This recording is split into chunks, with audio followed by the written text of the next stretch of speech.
Assalamualaikum warahmatullahi wabarakatuh. Bismillahirrahmanirrahim. Alhamdulillahi rabbil alamin. Wassalatu wassalamu ala ashrafil anbiya'i wal mursalin. Sayyidina Muhammadin wa ala alihi wa ashabihi wa man tabi'ahu ila yaumiddin. Amma ba'du. Para pendengar yang saya muliakan, alhamdulillah pada malam hari ini kita bisa bersua kembali dalam kajian rutinan kita, kajian fikih, kajian kitab takrib yang dikarang oleh Imam Abi Suja. Para pendengar yang saya muliakan, alhamdulillah dalam kajian kita yang lalu telah kita bicarakan mengenai masalah barang-barang yang najis. Juga telah kita bicarakan mengenai cara mensucikan barang-barang yang najis. Dalam kajian kita yang lalu telah kita bahas, telah kita jelaskan bahwa najis itu dibagi menjadi 3. Yang pertama adalah najis mukhaffafah. Najis mukhaffafah ini adalah najis kencing bayi laki-laki yang usianya di bawah 2 tahun, yang mana bayi tersebut belum makan apa-apa kecuali air susu ibunya. Air bayi tersebut, air kencing bayi tersebut hukumnya adalah najis mukhaffafah. Cara mensucikannya sebagaimana yang telah kita terangkan dalam kajian kita yang lalu adalah cukup dengan menciprati tempat yang kena kencing secara merata. Apakah disyaratkan baunya, warnanya harus hilang? Menurut pendapat yang mu'tamad dalam fikih Syafi'i, cukup untuk diciprati dengan air secara merata, tidak perlu dicuci, tapi disyaratkan sifat-sifat najis, yaitu warna, bau, dan rasa harus hilang. Sebagian ulama seperti Imam Zarkasi mengatakan tidak disyaratkan harus hilang bau atau hilang warna. Yang penting diciprati dengan air secara merata, maka telah dihukumi suci. Untuk najis yang kedua adalah najis mukhaffafah. Najis mutawassithah. Najis mutawassithah ini adalah najis selain kencing bayi laki-laki dan selain najisnya anjing. Sebagaimana yang telah kita terangkan dalam kajian kita yang lalu, untuk najis mutawassithah ini adalah dengan dicuci sampai bersih, sampai hilang najisnya. Nah, kalau dalam pencucian tadi telah dikucek secara bersih dengan air, dengan sabun, terus masih tersisa warna najis misalnya, atau tersisa baunya tidak hilang, atau warnanya tidak hilang. Kalau sudah dikucek, kasih sabun tetap tidak hilang, maka bisa kita katakan pencucian tadi telah sampai pada haddut ta'assur. Haddut ta'assur itu kalau diterjemahkan dalam bahasa Indonesia adalah sudah sampai kepada batasan sulit untuk dicuci. Kalau sudah sampai pada batasan haddut ta'assur, terus tidak hilang juga bau tersebut atau warna tersebut, maka baju tadi atau kofia atau pakaian tadi yang terkena najis telah dihukumi suci. Kalau masih rasanya masih ada, atau setelah dicuci dengan sabun dan dikucek, atau telah dimasukkan ke dalam mesin mencuci kok masih tersisa misalnya warna dan bau di satu tempat, atau masih tersisa rasa saja, maka kalau pencucian tadi sudah sampai pada batas ta'adzur, yang dimaksud dengan ta'adzur di sini adalah tidak mungkin untuk dihilangkan lagi, sulit sekali, tidak bisa hilang kecuali harus kita potong tempat yang kena najis. Kalau sudah sampai begitu maka najisnya adalah najis yang ma'fu. Najis yang ma'fu boleh kita pakai untuk sholat. Tapi nantinya pada waktunya akan datang kalau seandainya kita bisa menghilangkan najis yang tersisa tadi, maka kita wajib untuk menghilangkannya. Itu adalah najis mutawassithah. Dalam kajian kita kali ini kita akan membahas mengenai cara mensucikan najis mughalladhah. Seperti yang kita terangkan dalam kajian kita yang lalu, najis mughalladhah itu apa? Najis mughalladhah itu adalah najisnya anjing atau najisnya babi atau anak anjing, anak babi atau anak anjing dan babi jika mereka kawin dengan hayawan yang suci. Kotoran anjing, kotoran babi, kencingnya atau tainya, atau keringatnya, atau ludahnya, atau kotorannya, semua yang keluar dari anjing dan babi dihukumi najisnya adalah najis mughalladhah. Najis mughalladhah ini artinya najis yang diberatkan. Mengapa kita sebut najis yang diberatkan? Karena cara mensucikannya adalah sangat berat. Diberatkan dari segi cara mensucikannya. Harus dicuci dengan 7 kali cucian. Seperti yang akan kita terangkan. Yang akan diterangkan oleh Imam Abi Suja. Beliau mengatakan, Bismillahirrahmanirrahim. Wa yughsalu al-ina'u min wulughil kalbi wal khinziri sab'a marratin. Ihdahunna bit-turabi. Wa yughsalu min sa'irin najasati marratan wahidatan ta'ti alaihi wasalasu afdalu. Yang artinya dan dicuci sebuah wadah jika wadah tersebut terkena jilatan anjing atau terkena jilatan babi, dicuci dengan 7 kali. Salah satu dari cucian tadi harus dicampur dengan debu. Adapun najis selain najisnya anjing dan najisnya babi, marratan wahidatan cukup dicuci sekali saja. Wasalasu afdalu, akan tetapi kalau cuciannya diulangi sampai 3 kali, maka itu adalah yang lebih utama. Jadi para pendengar, untuk najisnya anjing dan najisnya babi, menurut pendapat yang muktamad dalam mazhabnya dalam fikih Syafi'i, harus dicuci sampai 7 kali. Dalilnya adalah hadis yang diriwayatkan oleh Imam Muslim yang bunyinya, idza walaqal kalbu fi ina'i ahadikum falyuriqhu thumma liyaghsilhu sab'a marratin. Jika seekor anjing menjilat sebuah wadah milik kamu, maka buanglah apa yang ada dalam wadah tersebut dan cucilah wadah tadi dengan 7 kali cucian. Dalam riwayat yang lain di Sahihul Muslim juga, tahuru ina'i ahadikum idza walagha fihil kalbu ayyaghsilahu sab'a marratin ulahunna biturabi. Yang artinya sucinya wadah salah satu dari kamu semuanya jika dijilat oleh anjing, hendaknya dicuci dengan 7 kali. Ulahunna biturab, cucian yang pertama harus dicampur dengan debu. Dalam riwayat yang lain juga, faghsiluhu sab'a marratin wa affiruhu thaminata biturab. Cucilah 7 kali dan cucian yang ke-8 campurlah cucian tersebut dengan debu. Jadi kata Rasulullah Shallallahu Alaihi Wasallam menyuruh umatnya untuk mencuci bekas jilatan anjing sebanyak 7 kali, bisa kita fahami bahwasanya bekas jilatan tersebut hukumnya adalah najis. Karena sesuatu tidak dicuci kecuali sesuatu tersebut mengandung hadas atau mengandung najis.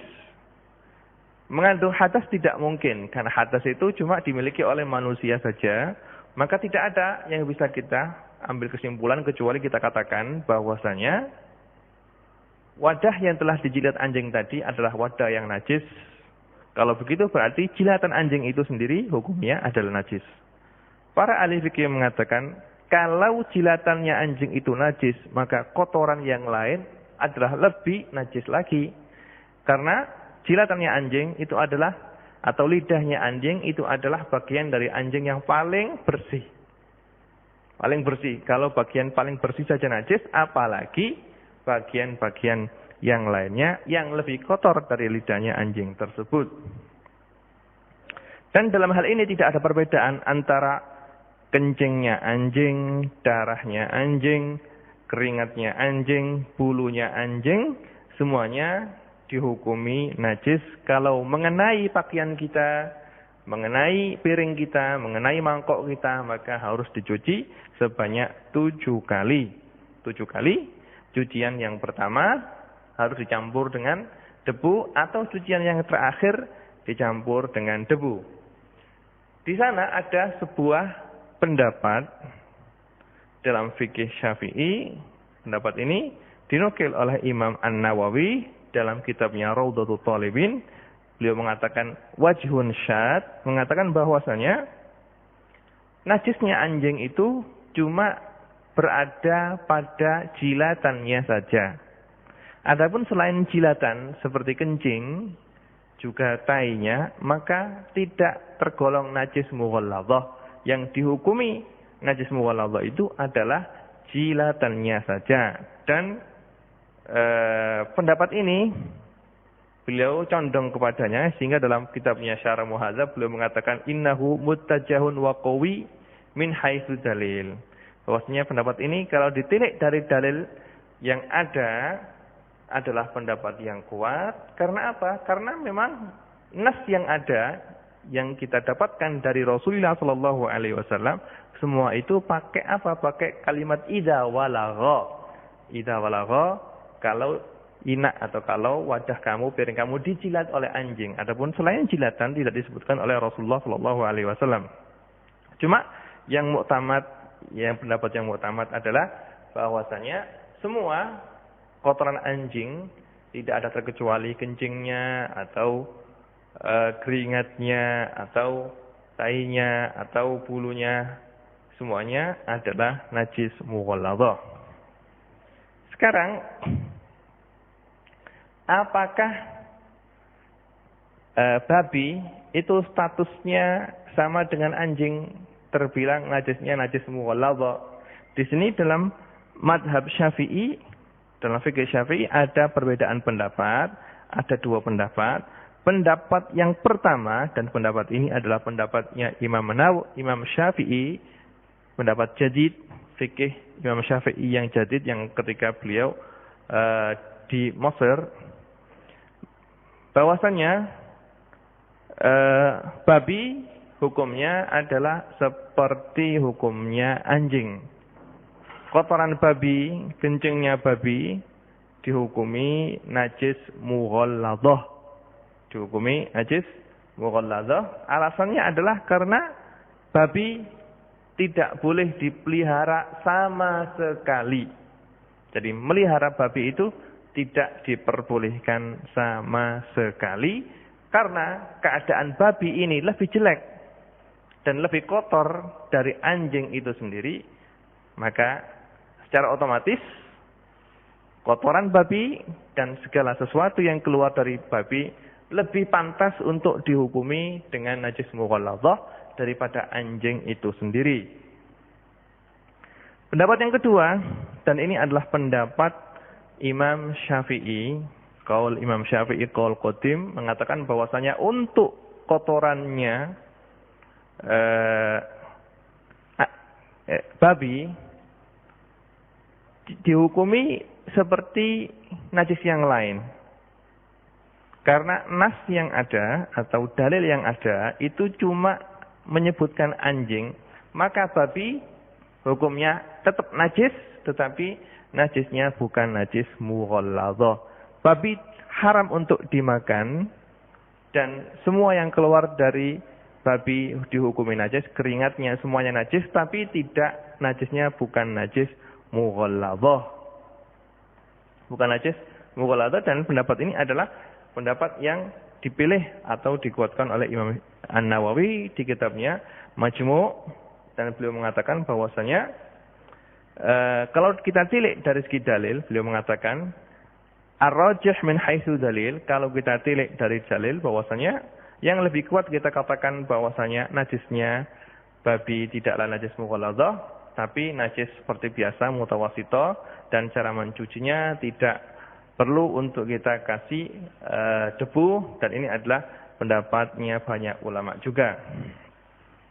Jadi ini adalah mengenai babi. Jadi najisnya babi, apakah najisnya babi itu seperti najisnya anjing? Ini adalah ada dua pendapat, pendapat yang kuat dan pendapat yang mu'tamad dalam fikih Syafi'i. Hanya babi hukumnya seperti anjing. Pendapat yang kedua mengatakan babi hukumnya najis, semua kotorannya najis, tapi najisnya bukan najis mughalladhah, dan ini adalah pendapatnya Imam An-Nawawi di kitabnya Syarah Muhadzab. Baik. Terus kalau kita katakan bahwasanya najisnya anjing dan najisnya babi adalah najis mughalladhah dan harus dicuci dengan 7 kali cucian, lalu bagaimana cara mencucinya? Kalau misalnya kita mempunyai karpet atau mempunyai baju, karpet ini terkena kencingnya anjing atau terkena tainya anjing, maka cara mencucikan atau mensucikan karpet ini adalah yang pertama yang kita lakukan adalah dengan membuang dan menghilangkan tai tersebut. Kita ambil tai anjing tersebut, terus kita gosok sampai bersih, sampai hilang. Setelah itu, maka kita siapkan air dengan debu. Bisa kita taruh debu di karpet tersebut, tempat beraknya anjing tadi, terus kita siram dengan air, lalu kita gosok dengan debu. Bisa juga kita siram air, terus kita siram debunya. Bisa juga air langsung kita campur dengan debu, lalu kita siramkan ke tempat najis tadi. Terus kita gosok dengan bersih. Kalau najis tadi hilang semuanya, sifat-sifatnya, setelah kita siapkan air, ya, yang lebih afdol adalah bagaimana? Yang lebih afdol ini adalah air kita siapkan, kita campur dengan debu langsung. Terus untuk basuhan yang pertama, ini adalah air yang telah dicampur dengan debu tadi adalah untuk basuhan pertama. Tadi kita syaratkan untuk najisnya tadi telah kita buang, ya, kita bersihkan, tainya tadi kita bersihkan dengan bersih, kita buang. Tinggallah karpet tersebut, karpet yang masih ada najisnya, tapi barang najisnya tidak ada lagi. Lalu kita siram dengan air yang telah kita campur dengan debu, lalu kita gosok secara bersih. Kalau sudah kita gosok secara bersih, terus sudah hilang warnanya najis, baunya najis, dan rasanya najis, baru kita katakan basuhan ini adalah basuhan yang pertama. Kemudian untuk basuhan kedua bisa langsung kita siram dengan air. Untuk basuhan ketiga kita siram dengan air sampai 7 kali. Ini adalah cara untuk mensucikannya. Maka tidak boleh selagi tainya anjing tadi itu masih ada di atas karpet tadi, tidak boleh langsung kita siram dengan air yang telah kita campur dengan debu. Tidak. Kalau begitu maka tidak akan bisa suci. Jadi syaratnya adalah tai yang ada tadi itu kita hilangkan terlebih dahulu. Begitu juga kalau karpetnya tadi itu kena kencingnya anjing, maka karpet tadi itu kita siram dengan air terlebih dahulu supaya kencingnya itu hilang sama sekali, atau kencingnya kita sedot misalnya dengan alat apa gitu sehingga kencingnya itu hilang sama sekali, bersih, baru kita cuci dengan air yang telah kita campur dengan debu sebanyak 7 kali. Sebanyak 7 kali. Kenapa sih Islam mengharuskan untuk membasuh najisnya anjing ini sebanyak 7 kali? Semuanya itu hikmahnya adalah untuk, memang dulu ketika zamannya Rasulullah Shallallahu Alaihi Wasallam kaum jahiliyah sering dan senang untuk memelihara anjing. Sedangkan anjing ini adalah binatang yang sangat kotor dan binatang anjing ini membawa banyak bakteri. Maka Rasulullah SAW ketika melihat anjing, orang jahiliyah dulu, anjing ini hidup dan bercampur dengan manusia, mereka juga makan bersama dengan anjing, minum bersama dengan anjing, seperti kebiasaan kalau lihat kehidupan orang barat sekarang ini. Dan anjing ini adalah membawa banyak bakteri, maka Rasulullah SAW karena hikmah yang telah diturunkan oleh Allah Subhanahu wa taala kepada beliau, sehingga beliau mengatakan dan menyuruh umatnya untuk menghindari anjing karena najisnya adalah najis mukhalladhah, dan menyuruh umatnya untuk mencuci setiap orang yang terjilat oleh anjing dicuci sebanyak 7 kali. Subhanallah, telah diadakan sebuah riset dan penelitian di salah satu universitas di kuliah kedokteran di universitas salah satu universitas yang terkenal di Amerika. Ternyata diketahui bahwasanya anjing lidahnya anjing itu membawa banyak bakteri.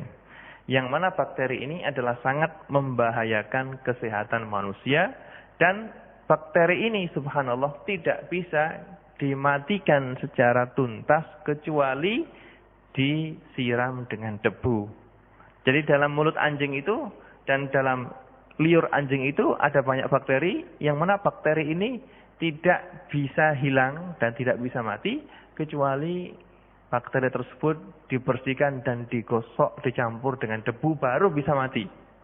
Baru bisa mati. Ini mungkin hikmah daripada Rasulullah SAW menyuruh umatnya untuk membersihkan najisnya anjing sebanyak 7 kali.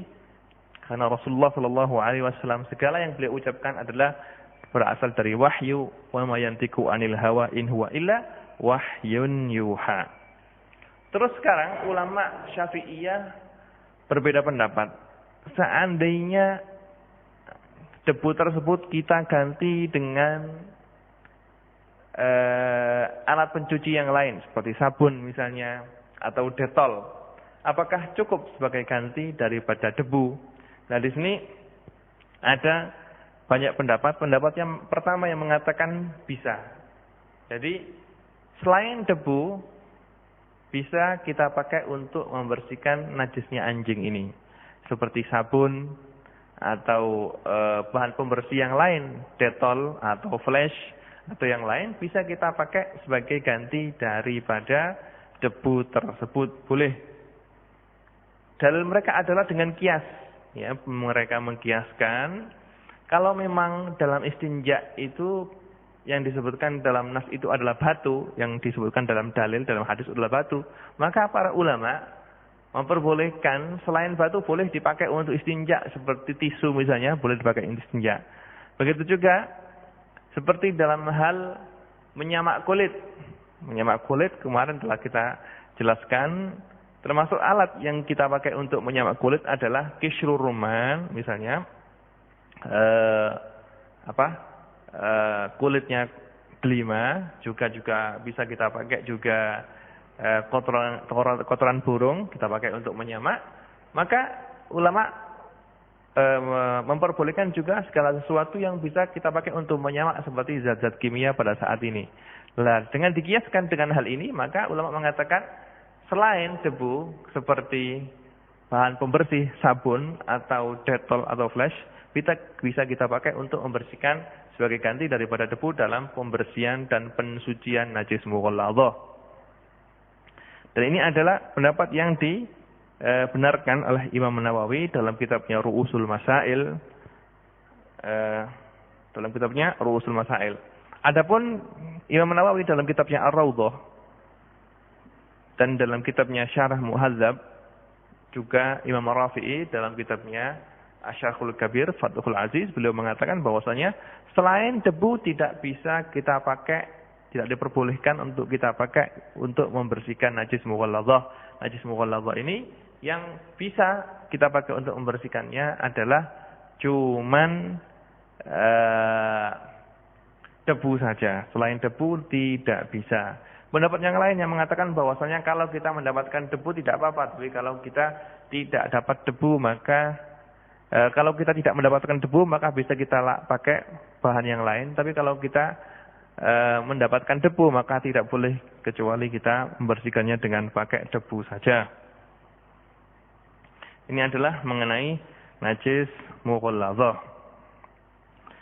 Dan perlu diketahui untuk debu ini seperti yang saya katakan tadi adalah yang afdol adalah debu ini kita campur dengan air terus kita pergunakan untuk basuhan yang pertama. Untuk basuhan yang pertama atau basuhan yang terakhir yaitu basuhan yang ketujuh seperti disebutkan dalam hadis tadi. Dan ini adalah yang disebutkan dan ditentukan oleh Imam Al-Syafi'i dalam kitabnya Mukhtasar Buwaiti, juga dalam kitabnya beliau mengatakan bahwasanya untuk debu ini adalah untuk basuhan pertama atau basuhan yang terakhir. Adapun untuk najis yang lain selain najis mughalladhah yaitu najis mutawassithah atau najis mukhaffafah, maka cukup kita basuh sebanyak 1 kali. Yang afdal kita basuh dengan 3 kali seperti disebutkan dalam seperti yang dikatakan oleh Imam Abi Suja di sini, wa yusalu min sa'irin najasati marratan wahidatan wa salasu afdalu. Jadi cukup untuk najis mukhaffafa atau najis mutawassithah kita basuh dengan 1 kali basuhan saja, tapi yang afdal adalah kita basuh dengan 3 kali basuhan. Kemudian setelah menerangkan mengenai cara mensucikan najis mughalladhah, Imam Abi Suja di sini menerangkan mengenai khamr yang menjadi cuka. Beliau mengatakan, wa idza takhallalatil khamratu binafsiha tahurat wa idza khullilat bitarhi syai'in fiha lam tathur. Yang artinya, jika khamr berubah menjadi cuka dengan sendirinya, maka khamr tadi hukumnya menjadi suci. Tetapi jika khamr tadi itu dijadikan cuka dengan dimasukkan sesuatu ke dalamnya, maka khamr tadi tidak bisa suci. Perlu diketahui bahwasanya khamr dalam istilah ulama Syafi'iyah ini, yang dimaksud dengan khamr di sini adalah minuman yang dibuat dari perasan anggur. Minuman yang dibuat dari perasan anggur ini dinamakan khamr. Dan minuman ini adalah minuman yang disukai oleh bangsa Arab ketika pada zaman jahiliyah dahulu. Orang Arab sangat menyukai khamr sehingga khamr ini sudah menjadi kebiasaan di antara orang jahiliyah pada zaman dulu, sehingga Rasulullah SAW ketika melarang khamr, beliau melarangnya dengan cara pelan-pelan, tidak langsung diharamkan, tapi beliau dengan cara pelan-pelan, sehingga dengan cara yang pelan-pelan ini orang Arab ketika itu dan orang jahiliyah ketika itu percaya dan yakin bahwasanya khamr itu adalah sangat membahayakan bagi kesehatan mereka, sehingga mereka bisa meninggalkan khamr secara langsung dan puas bahwasanya khamr itu adalah sesuatu yang berbahaya dan merusak akal sehat mereka. Khamr ini yaitu minuman yang dibuat dari perasan anggur. Kalau kita biarkan 1 hari, 2 hari, 3 hari, maka khamr tadi akan berubah menjadi cuka. Akan berubah menjadi cuka. Kalau berubah menjadi cuka, maka statusnya berubah. Jadi ketika pertama kali diperas, minuman tadi dinamakan khamr. Tapi kalau dibiarkan selama 4 hari, 5 hari, menjadi kecut, maka berubah menjadi cuka. Karena berubah menjadi cuka, maka statusnya menjadi suci. Statusnya menjadi suci. Nah, tapi kalau ada orang yang membuat khamr, kemudian khamr tadi dia ingin untuk membuat cuka, khamr tadi dia masukkan obat ke dalamnya supaya proses pencukaan ini terjadi secara cepat. Lah maka khamr yang telah dimasukkan atau yang telah dimasuki bahan kimia tadi atau sesuatu tadi hukum kalau menjadi cuka maka hukumnya menjadi najis. Karena apa? Karena barang yang dimasukkan ke dalam khamr tadi ketika khamr tadi masih berupa khamr hukumnya adalah najis. Lah, ketika khamr berubah menjadi cuka maka barang yang dimasukkan tadi masih najis, tidak bisa menjadi suci. Lah barang itulah yang menjadikan khamr tadi najis. Jadi kalau misalnya ada si A ini ingin membuat khamr, memeras anggur. Perasan anggur tadi, jus anggur tadi, dia masuki bawang putih misalnya, atau dia masukkan bawang putih atau bawang merah ke dalamnya supaya cepat bisa menjadi cuka. Lah, ketika khamr tadi berubah menjadi cuka, otomatis bawang putih atau bawang merah yang ada di dalam khamr tadi membuat khamr tadi menjadi najis. Karena apa? Karena ketika bawang merah tadi itu dimasukkan ke dalam khamr tadi, maka khamr tadi kan najis. Otomatis bawang merah itu najis. Lah ketika khamr tadi itu berubah menjadi cuka, bawang putih tadi masih najis, maka bawang putih tadi bisa menajiskan khamr yang ada. Jadi intinya khamr ini kalau berubah menjadi cuka, maka dia hukumnya bisa menjadi suci, tapi dengan syarat berubahnya tadi itu berubah dengan dirinya sendiri, tidak dimasuki apapun sesuatu. Tapi kalau dia berubah menjadi cuka dengan dimasuki benda yang lain, maka kalau khamr tadi berubah menjadi cuka, maka cuka yang ada itu hukumnya adalah najis. Karena barang yang dimasukkan ke dalam khamr tadi hukumnya adalah najis. Ketika berubah menjadi cuka, maka dialah yang menajiskan cuka yang ada. Ya, ini adalah masalah khamr ini. Di sana ada kaidah, karena hal ini adalah berdasarkan kaidah. Sebagian ulama mengatakan, kenapa khamr tadi kok tidak bisa suci? Mereka mengatakan karena di sini ada kaidah yang mengatakan man istajala syai'an qabla awanihi uqiba bi hirmanihi. Barang siapa yang tergesa-gesa untuk memetik hasil daripada sesuatu sebelum waktunya, maka dia akan dihukum dengan tidak mendapatkan sesuatu yang dia inginkan. Karena dia tergesa-gesa untuk membuat khamr tadi menjadi cuka, maka dia dihukum tidak mendapatkan cuka yang ada. Ya. Kiranya cukup sekian kajian yang bisa kita ambil untuk pertemuan kita kali ini. Pertemuan kita yang akan datang, kita akan membahas masalah yang lain, yaitu mengenai masalah haid dan nifas dan istihadah. Ini adalah masalah yang menjadi bahasan kita pada pertemuan yang akan datang. Adapun pertemuan kita kali ini kita cukupkan sekian saja. Mudah-mudahan apa yang telah kita kaji pada malam hari ini bisa bermanfaat khususnya untuk diri saya sendiri dan untuk para pendengar pada umumnya. Nas'alullah subhanahu wa ta'ala ayyarzuqana ilman nafi'a wa yaj'ala ilmana hujjatan lana la hujjatan alaina. Wa sallallahu ala sayyidina Muhammadin wa ala alihi wa sahbihi wa sallam. Subhana rabbika rabbil izzati amma yasifun. Wassalamun alal mursalin walhamdulillahi rabbil alamin. Wassalamualaikum warahmatullahi wabarakatuh.